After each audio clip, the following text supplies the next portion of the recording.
सरकार दो आलम नूर मुजस्सम सरकार कौन मका सल्लल्लाहु अलैहि वसल्लम যখনই প্রয়োজন মনে করলেন জিবরিলের হযরতে জিবরিল আমিন আলাইহিস সালাম এসে উপস্থিত। ইয়া রাসূলুল্লাহ, কি ব্যাপার, আপনি আমাকে কেন তলব করেছেন? লক্ষ্য করুন, জিবরিল তাকে সিদরাতুল মুনতাহা, এটা মকামে জিবরিল, রসুল পাক মনে মনে তালাশ করার সাথে সাথে জিবরিল উপস্থিত। রসুল পাকের খাদেমের যদি এই পাওয়ার হয়, রসুল পাকের পাওয়ার কত হবে? হযরতে জিবরিল তো রসুল পাকের খাদেম, ও জিবরিলু খাদেম। দুরূদ তাজা আছে না, ও জিবরিলু খাদেমহু, জিবরিল রসুল পাকের খাদেম। ইয়া রাসূলুল্লাহ, কি ব্যাপার, আপনি আমাকে তালাশ করছেন? জিবরিল, আল্লাহর কাছে গিয়ে জিজ্ঞেস করে আসো যে আল্লাহর জমিনে সবচেয়ে উত্তম জায়গা কোনটা। আচ্ছা দেখেন, ওই সময় বাইতুল্লাহ ছিল না? ছিল। মসজিদে নববী শরীফ ছিল। এটা তো আমরা জানি যে খানায়ে কাবা, যে জায়গার উপর খানায়ে কাবা, এটা বড় বরকতময় জায়গা, যেটার আল্লাহ শপথ করেছেন লা উকসিমু বিহাযাল বালাদ, যে ওই শহরের শপথ আল্লাহ করেছেন। এটা তো স্বাভাবিকভাবে বলে দেওয়া যায় যে খানায়ে কাবা উত্তম। বাইতুল্লাহ শরীফ যে জায়গাটার উপর দাঁড়িয়ে আছে সেটাই উত্তম। এটা আল্লাহর কাছে জিজ্ঞেস করার প্রয়োজন।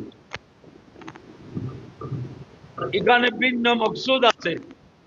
হযরতে জিবরিল আমিনকে বললেন, জিবরিল যাও আল্লাহর কাছ থেকে জানিয়ে আসো, জেনে আসো যে জমিনের কোন অংশটি সবচেয়ে উত্তম। হযরতে জিবরিল আমিন আলাইহিস সালাম গিয়ে আল্লাহর কাছে মকামে জিবরিল থেকে ফরিয়াদ জানালেন, ইলাহুল আলামিন, হে আল্লাহ, আমি জিবরিল। আল্লাহর পক্ষ থেকে আসলো যে আই জিবরিল, ব্যাপার কি? প্রত্যেকদিন এদিক থেকে আমি তোমাকে ডেকে বলি আমার মাহবুবের কাছে এটা নিয়ে যাও, ওই নিয়ে যাও। আজকে তুমি ওদিক থেকে বলি, আল্লাহ, আমি তো আজকে আপনার মাহবুবের দরবার থেকে এসেছি। সুবহানাল্লাহ, আমার মাহবুবের ওখান থেকে আসছো, তো জিবরিল তুমি আরো উপরে আসো, আরো কাছে আসো। জিবরিল লাইলাতুল মেরাজে সিদরাতুল মুনতাহা অতিক্রম করে এক চুল যেতে সাহস করে নাই, বলছে আল্লাহর নূরের তাজাল্লি আমাকে জ্বালিয়ে দেবে।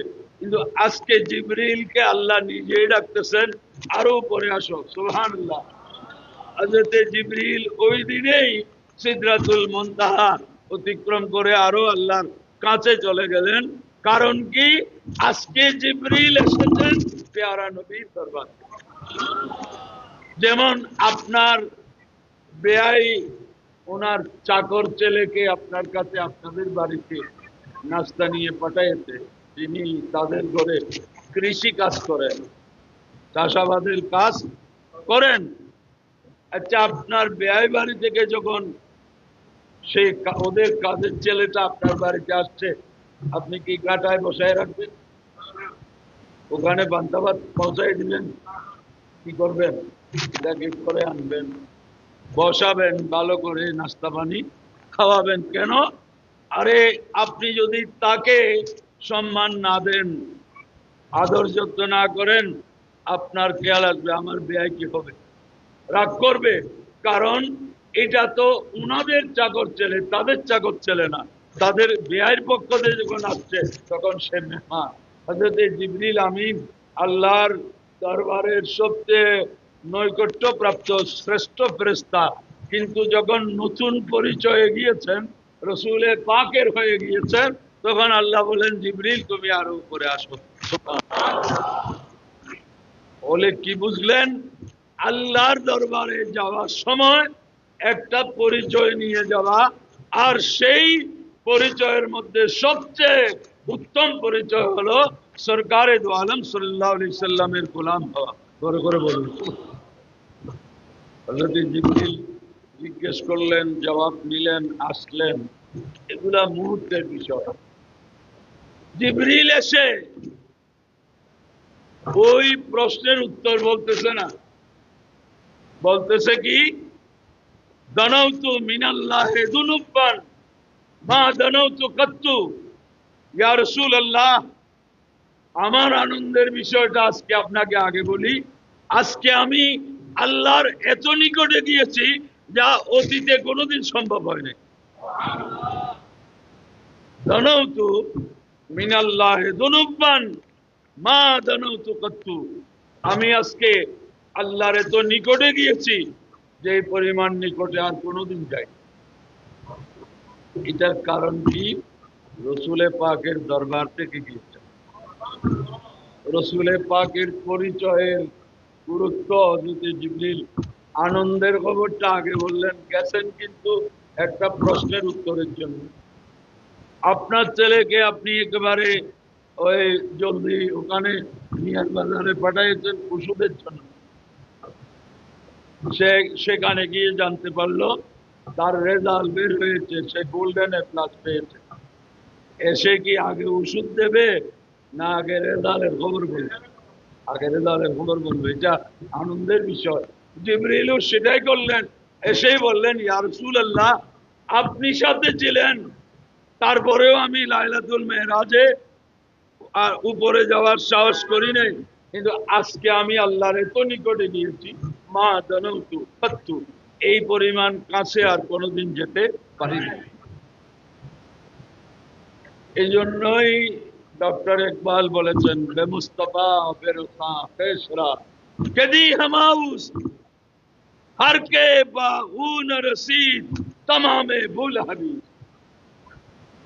এই ইমানদারগণ, নিজের ঈমান আমল দিয়ে নিজেকে রসুল পর্যন্ত পৌঁছা, আল্লাহ পর্যন্ত পৌঁছা। এইখানে পর্যন্ত নাই, পৌঁছবে কেমনে? হ্যাঁ, আল্লাহ পর্যন্ত বলতে গিয়ে এমনি বলতে না, কিন্তু পর্যন্তটা কোথায়? এই জন্য ইকবাল বলছেন, বেমুস্তফা বেরোসা খেসরা, হে ইমানদার, নিজেকে রসুল পর্যন্ত পৌঁছাও। কেন? কেদি হামাউস, দিন ইসলাম এটা ভিন্ন কিছুর নাম নয়। দিন হচ্ছে আমার নবীর সরে পাক থেকে কদমে পাক পর্যন্ত, এটার নাম দিন।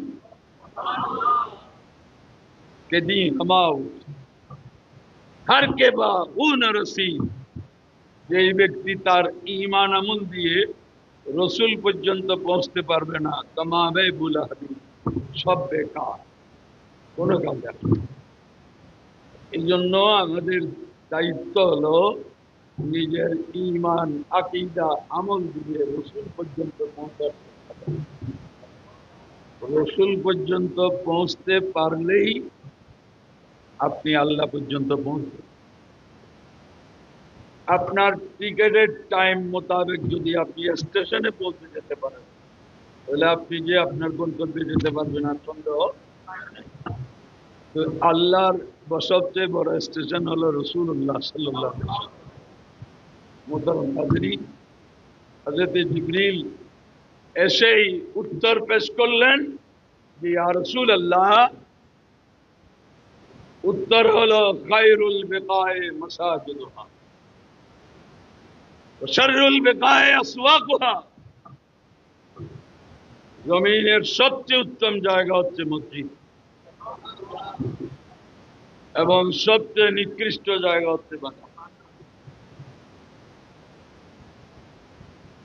সবচেয়ে নিকৃষ্ট বাজার, কিন্তু আমরা কোথায় বেশি? বাজারে গেলে আসতে ইচ্ছা হয় না, বাজারের দোকানে বসলে উঠতে ইচ্ছা হয় না, নামাজ চলে যাচ্ছে, খবর থাকে না।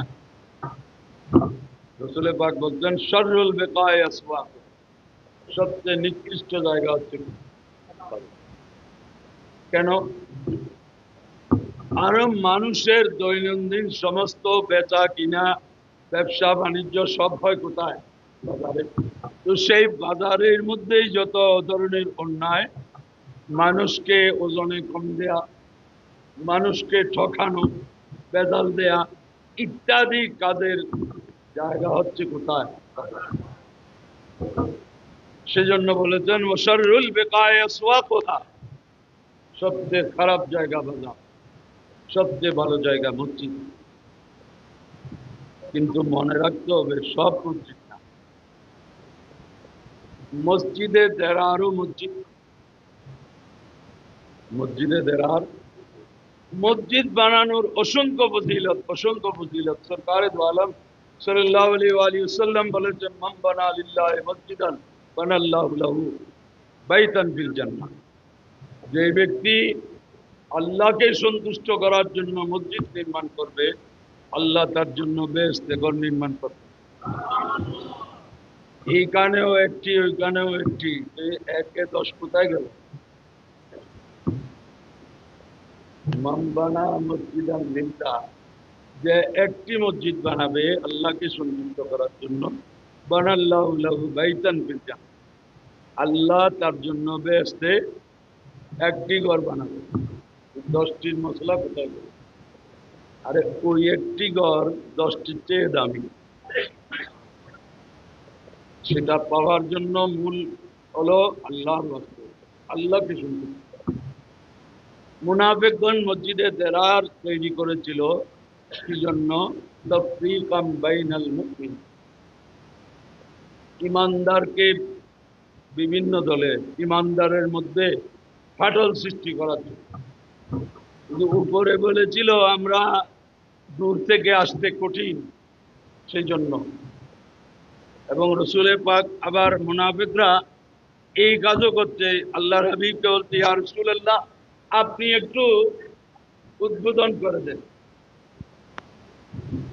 রসুল পাক তবুকের যুদ্ধে যাচ্ছেন, বললেন এসে আসার পর দেখা যাবে। আসার পর আল্লাহ আয়াত নাযিল করে দিলেন ইয়া রাসূলুল্লাহ লা তাকুম ফীহি, আপনি ওই মসজিদে যাবেন না।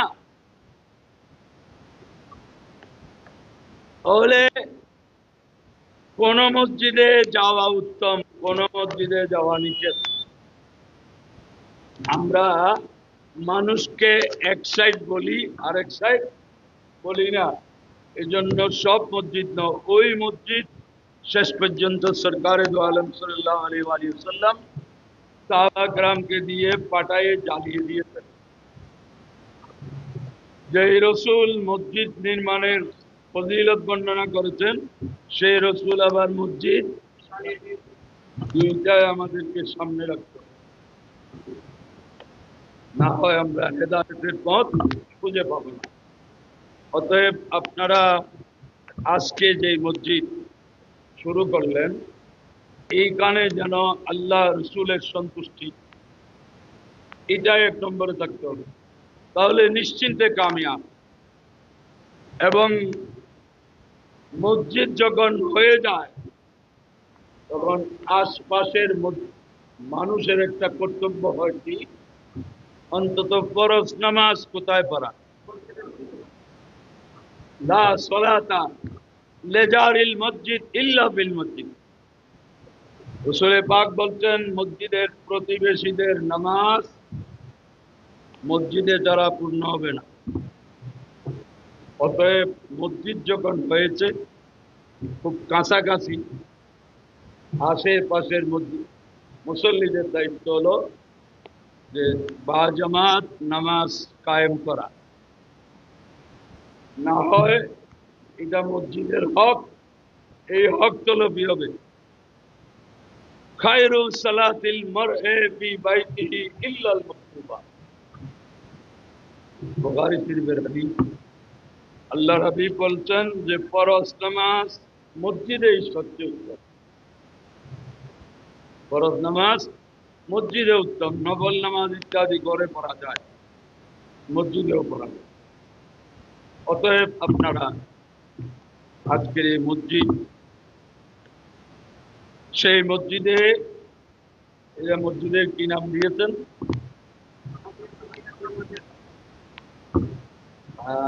আপনারা